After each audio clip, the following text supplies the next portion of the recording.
Consumer behavior is the study of consumers and the processes they use to choose, use, and dispose of products and services, including consumers' emotional, mental, and behavior responses. Buyer behavior and exchange. The relationship between the buyer and the seller exists through a phenomenon called a market exchange. The exchange process allows the parties to assess the relative trade-offs they must make to satisfy their respective needs and wants. For the marketer, analysis of these trade-offs is guided by company policies and objectives. So the difference between the buyer and the seller. Buyer should be more specific and clearer, and they are also responsible on checking the products upon receiving, and they are also responsible for purchasing any materials, product that they need. So, while the seller is responsible for initiating and conversation and making the selling process that convenient to the customers, and they are also responsible for inquiries and questions regarding to the product. So, recommendations and feedbacks and services that they offered. So, the relationship between the buyer and the seller can be either short-term or long-term that based on established agreement. Buyers are essential partners in the exchange process. Without them, exchanges would stop. They are the focus of successful marketing. Their needs and wants are the reason for marketing. So, the needs and wants of the customers are the satisfactions or the desires of the marketing, and to have a successful marketing business. So, without an understanding of buyer behavior, the market offering cannot possibly be tailored to the demands of potential buyer.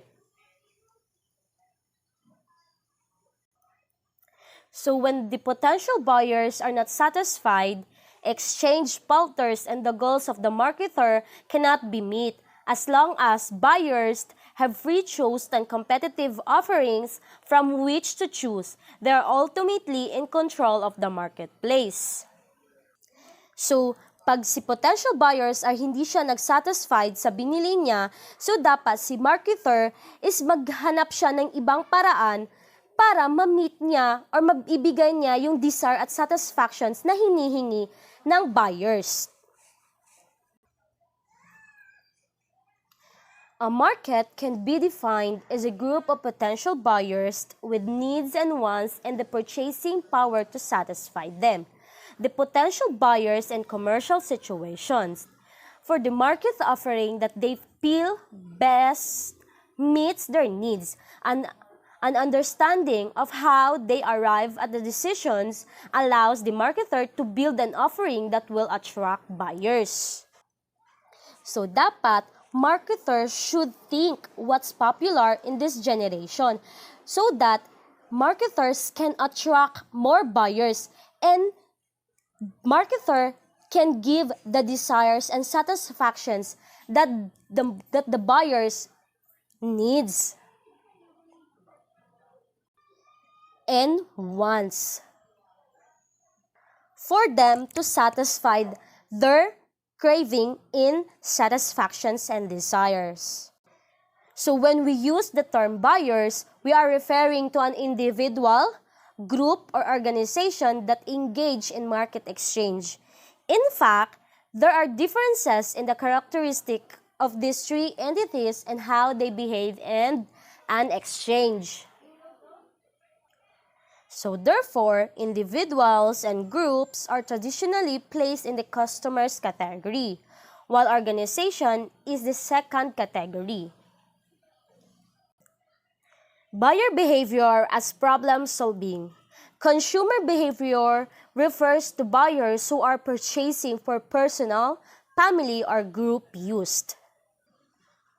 Consumer behavior can be thought of as the combinations of efforts and results related to the consumer's needs to solve problem. So problems can be viewed in terms of two types of needs.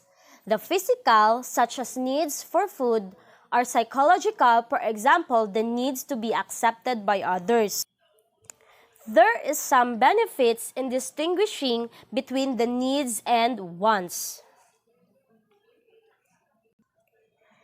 A need is a basic deficiency given a particular essential items.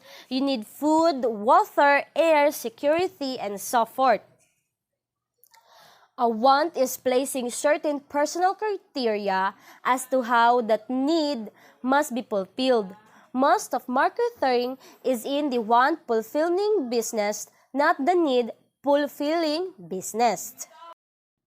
The decision process. The figure above outlines the process a consumer goes through in a making purchase decision.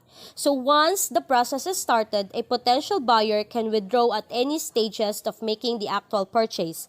So all the 6 stages is likely only in a certain buying situations, a first-time purchase of a product, for instance, or when buying high-price, long-lasting, if frequently purchased articles, this is referred to a complex decision-making. So when purchasing behavior is a routine appear in when the aroused needs is satisfied in the habitual manner by repurchasing the same brand. Past reinforcement in learning experiences leads directly to buying, and thus the second and third stages are bypassed. This is called a simple decision making. So however, if something changes apparently, price, the product, the availability, the services, the buyer may re-enter the full decision process and consider alternative brands. Whether complex or simple, the first step is the need identification. So need identification. Need identification, whether we act to resolve a particular problem, depends upon 2 factors.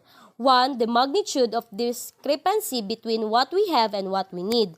And 2, the importance of the problem. Consumers can actually imitate the action that will bring about irrelevant problem solutions. Consumers will not know where to begin solving the problem until the problem is adequately defined. Marketers can become involved in the recognition stages in 3 ways. First, they need to know what problem consumers are facing in order to develop a marketing mix to help solve this problem.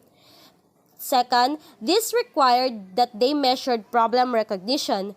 Third, on occasion, marketers want to activate problem recognitions.